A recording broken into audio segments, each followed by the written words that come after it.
Bodewin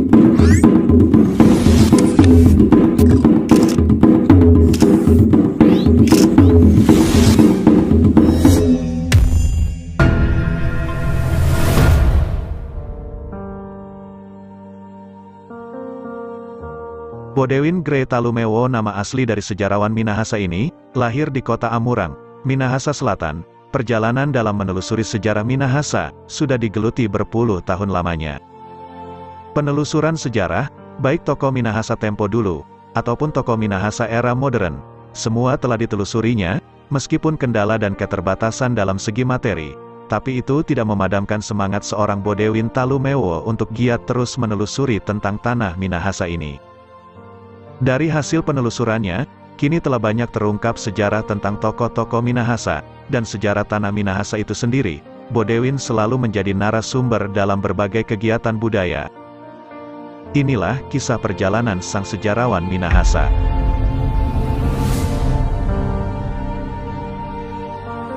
Nama saya Bode Gray Talumewo. Saya adalah sejarawan Minahasa. Saya menekuni sebagai sejarawan Minahasa itu sejak, ya mungkin kalau bisa dibilang dari pertama itu dari saya masih SMP, ya, sekitar tahun 93. Dari situ kemudian kecintaan terhadap sejarah, mengumpulkan, mendokumentasikan, kemudian clipping data di koran maupun dari mana ke dalam bentuk clipping. Kemudian saya mulai terjun mulai lebih tertarik ke pengumpulan data tentang sejarah Minahasa itu ketika saya bekerja di perpustakaan Minahasa Asia Tenggara, yaitu perpustakaan yang khusus mengumpulkan buku-buku atau pustaka tentang Minahasa. Itu perpustakaan itu ada di Tomohon, jadi itu sekitar tahun 2006 bulan Maret saya kerja di situ sampai tahun 2008. Kemudian dari situ saya kuliah di Fakultas Ilmu Budaya, sebelumnya itu bernama Fakultas Sastra, di jurusan Ilmu Sejarah atas saran dari teman saya, Freddy Wower.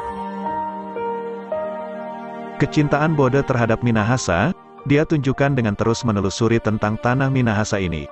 Bagi sang sejarawan, setiap orang yang dijumpainya sesuatu hal yang istimewa. Sekecil apapun informasi yang didapat itu berguna untuk membuka informasi yang lebih besar, nanti bagi generasi yang akan datang.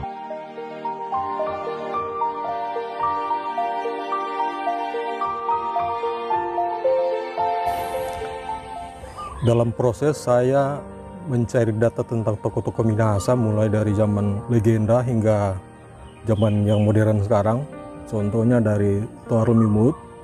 Kalau dari Toarumimut, saya mencari sampai ke Palamba yang katanya itu waruga dari Toarumimut, kemudian pergi ke Watu Nitakan di Tombaso Baru, kemudian ke Batu Pinang Betengan, dan lain-lain dalam rangka mencari, melihat, merasakan suasana di mana mereka pernah hidup gitu. Dan ya setidaknya bisa menjiwai, bisa berefleksi dengan apa yang mereka lakukan di zaman dulu. Kemudian tokoh-tokoh yang bisa dikatakan tokoh-tokoh mistis seperti Syukurur, Opo Syukurur,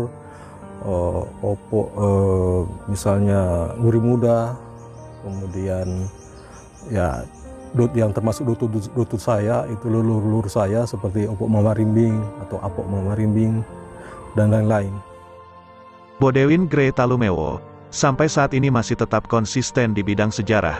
Generasi yang akan datang berterima kasih kepada sang sejarawan ini, karena mereka tinggal meneruskan apa yang harus diteruskan. Lika-liku penelusuran mengenai Minahasa sudah banyak yang dia lewati, itu semua bisa menjadikan lebih semangat bagi generasi selanjutnya untuk lebih menggali dan mengangkat kembali sejarah yang ada di tanah Minahasa, Sulawesi Utara.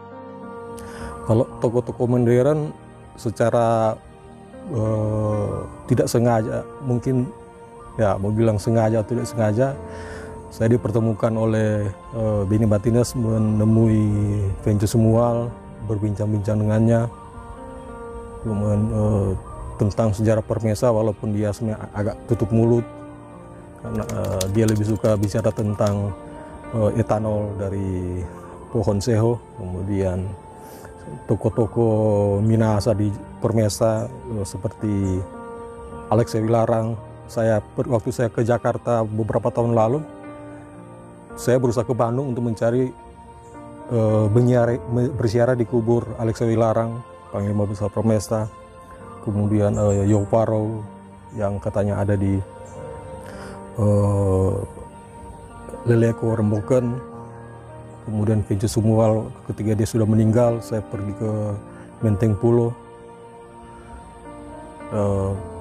Ya banyak sih tokoh-tokoh yang saya cari di Taman Makam Pahlawan, di kubur-kubur di Kalibata, banyak tokoh-tokoh Minahasa yang dikuburkan di sana. Kemudian salah satu tempat yang saya kunjungi adalah kuburan atau kuburan desa, karena di situ terutama di kota, karena di situ banyak tokoh-tokoh Minahasa yang terlupakan gitu.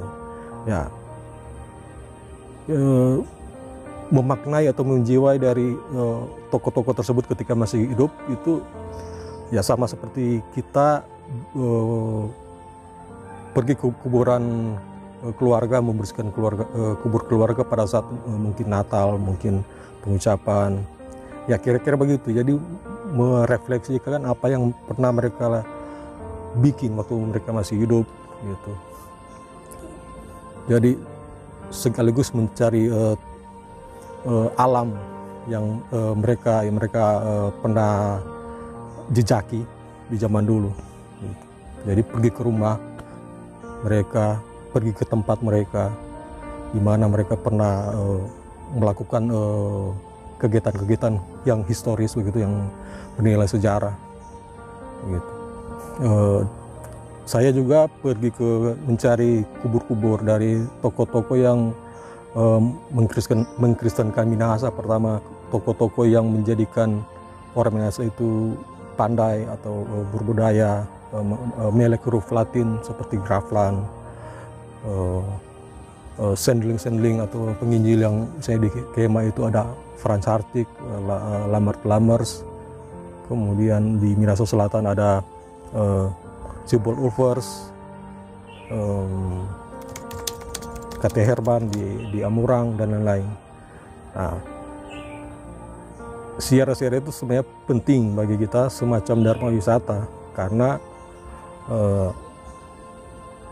tur ke tempat yang mereka tempat persatuan terakhir mereka itu memberikan kesenangan tersendiri bagi saya dalam mencari informasi tentang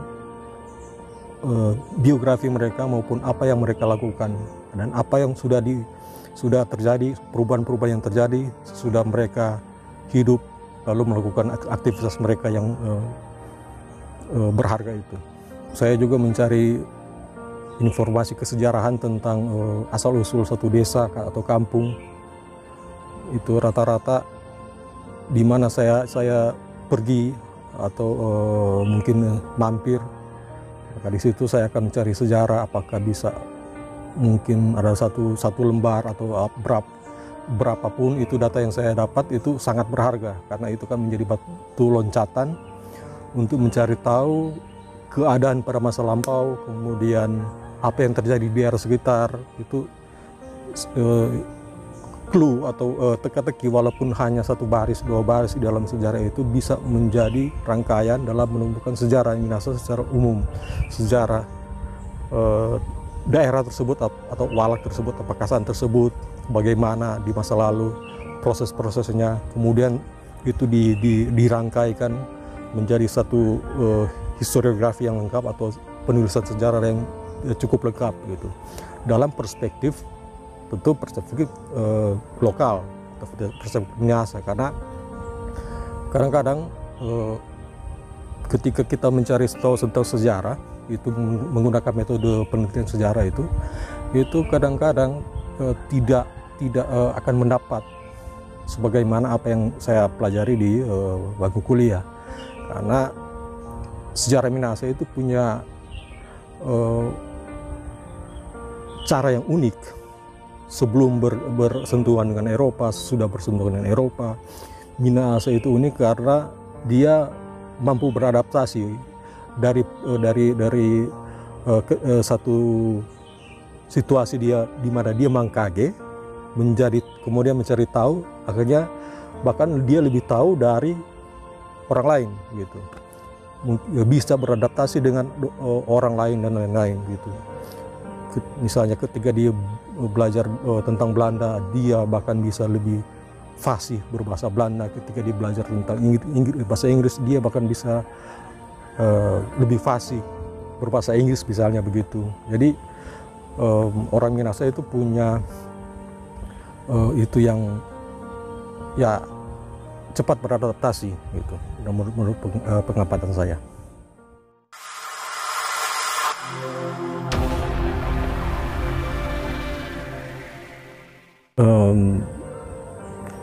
Sepanjang perjalanan saya yang paling sangat saya terkesan adalah ketika saya ke Arsip Nasional dan Perpustakaan Nasional. Ketika saya ke Arsip Nasional tahun 2011, 2013, dan 2019, saya memegang dokumen-dokumen di zaman VOC, dan juga zaman pemerintah kolonial, di mana di antara itu yang saya lihat adalah kontrak-kontrak antara para leluhur Dotu-Dotu Minahasa dengan pemerintah kolonial Belanda dan VOC. Nah, saya melihat secara langsung naskah-naskah itu, di mana goresan dari leluhur itu ditorehkan di naskah-naskah itu, tanda tangan mereka. Jadi waktu saya memegang itu agak gemetar, totofore, gara-gara apa yang leluhur pernah bikin itu sudah saya pegang gitu. Dan kegiatan-kegiatan yang pernah saya ikuti atau sebagai pembicara antara lain seminar nasional tentang sejarah kepemiluan Minahasa di Sulawesi Utara pada umumnya dan di daerah Minahasa pada khususnya, itu seminar nasional tahun 2020 yang diselenggarakan oleh KPU Sulut. Kemudian semacam diskusi panel tingkat nasional yang dilaksanakan oleh panitia Pekan Raya Kawanua Jakarta tahun 2009 di Gedung ASMI Jakarta. Saya juga memberi beberapa jadi pemakala di beberapa seminar, baik seminar secara daring maupun tatap muka secara langsung, antara lain tentang Kolintang. Jadi memberi masukan data-data tentang kesejarahan Minahasa, dari aspek kesejarahan Minahasa. Yang terakhir tentang demokrasi di tanah Minahasa dan juga Kolintang, itu yang terakhir yang saya ikuti dan memberi sebagai pemakalah atau pemateri. Nah, dalam proses ketika saya mendokumentasikan tentang kesejarahan Minahasa itu, mau tidak mau itu skop atau sejarah-sejarah yang harus saya gali itu juga akan meluas ke daerah sekitar, seperti ke daerah Bolamongondo, ke Sangir Talaut, ke daerah Ternate, karena dulu kerajaan Ternate, kerajaan atau Kesultanan Ternate itu punya hubungan yang ada hubungan emosional tertentu di zaman-zaman kolonial Belanda, kolonial dan zaman VOC dengan daerah Minahasa. Karena itu data-data itu kemudian dikumpulkan, ya apakah itu sejarah perjumpaan mereka dengan orang Minahasa, silsilah daripada raja atau sultan di Bolmong, Sangir Talaut maupun di Ternate dan lain-lain. Nah, data-data itu menjadi sangat penting karena itu kita bisa meng-cross check apa yang telah kita temukan gitu. Ketika menemukan sesuatu itu harus dibanding-bandingkan apakah itu sesuai, sejajar atau tidak. Kadang-kadang sejarah yang kita temui di Minahasa itu merupakan sejarah tutur, bukan sejarah tulisan. Jadi zaman dulu leluhur kita bikin buku atau tulis di kertas atau di daun atau apa, itu tidak ada. Kita tidak punya tradisi macam begitu. Atau kalaupun ada tahun 1800-1700 ada tulisan-tulisan begitu, itu hampir tidak ada, hampir tidak ditemukan sekarang gara-gara itu sudah lapuk dimakan zaman.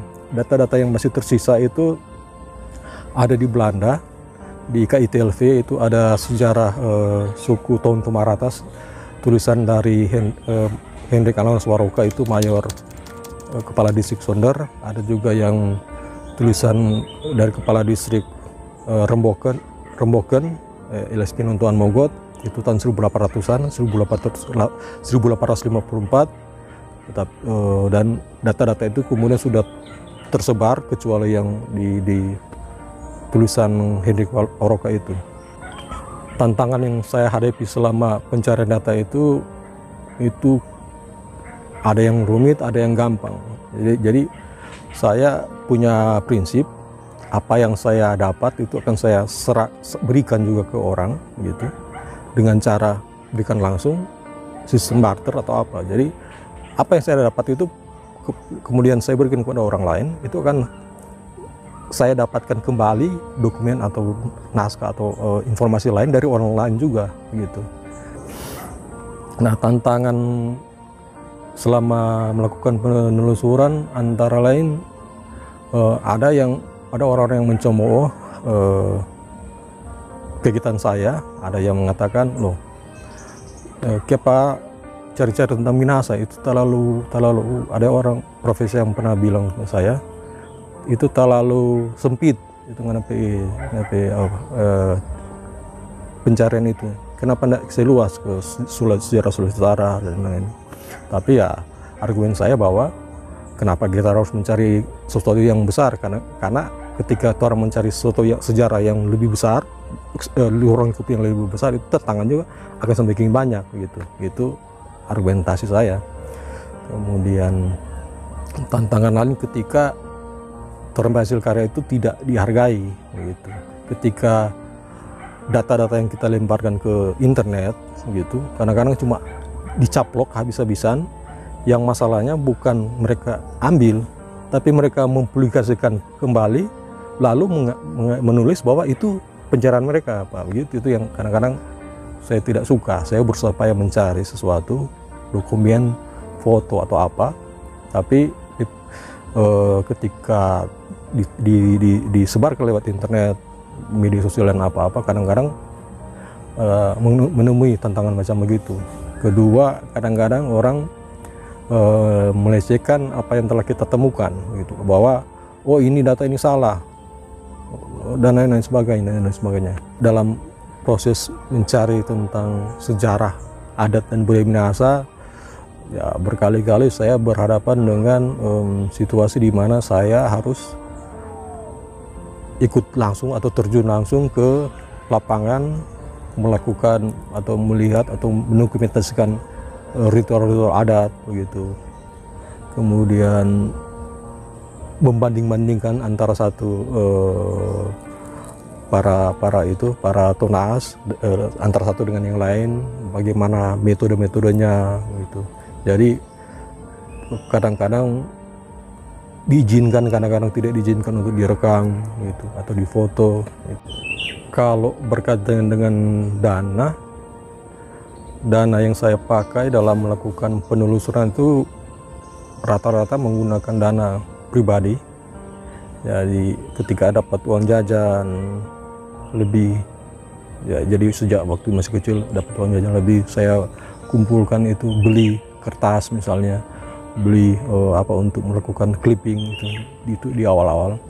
Kemudian ketika saya melakukan penelusuran langsung ke lapangan, itu metode triangulasi, itu saya juga menggunakan dana pribadi, kecuali ketika saya pergi misalnya ke Jakarta,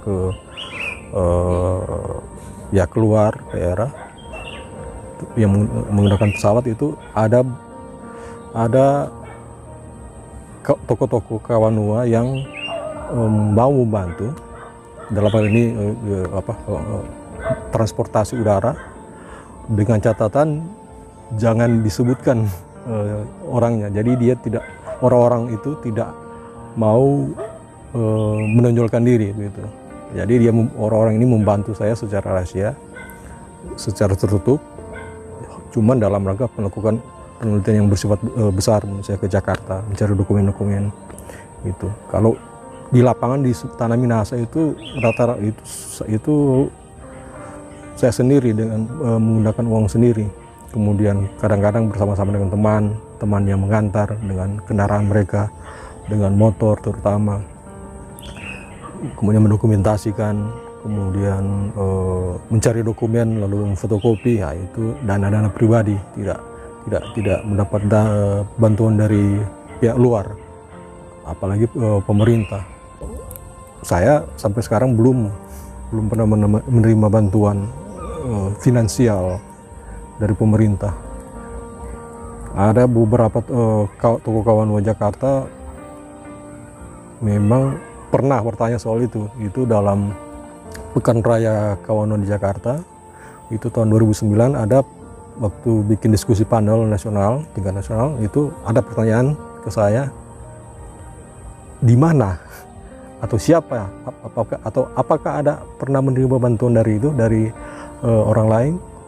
Saya katakan ya tidak, saya tidak menerima bantuan dari orang lain, itu murni dari kantong saya. Lalu waktu itu semua langsung tepuk tangan. Ya, cuman kita dalam hati ya gimana ya. Tapi ya apa yang saya perjuangkan sejak dulu tanpa menerima imbalan atau mengharapkan imbalan, kecuali imbalan dari diri saya untuk bahwa apa yang saya temukan itu akan membuat saya menjadi bahagia, itu bukan imbalan lain-lain. Nah, jadi usaha-usaha saya itu saya secara pribadi merasa senang gitu, karena apa yang telah saya lakukan itu ternyata menjadi berkat bagi banyak orang gitu. Kemudian ada banyak penelitian tertentu tentang beberapa hal, misalnya topik atau tematik semacam permesta, sejarah budaya, sejarah kampung, sejarah toko-toko Kawanoa dan lain-lain. Itu ada tematik-tematik yang itu yang saya bangga bahwa saya itu dimulai dari saya, kemudian atau saya mempublikasikan di internet itu dengan harus waktu itu mesti sewa warnet, sewa komputer, waktu itu masih zaman warnet. Itu usaha-usaha tahun 2008, 2009, 2010, 2011 gitu. Dan saya telah memetik dari itu, yaitu berupa kenangan, kesenangan, merasa bangga dengan apa yang setelah saya lakukan sejak dulu hingga sekarang.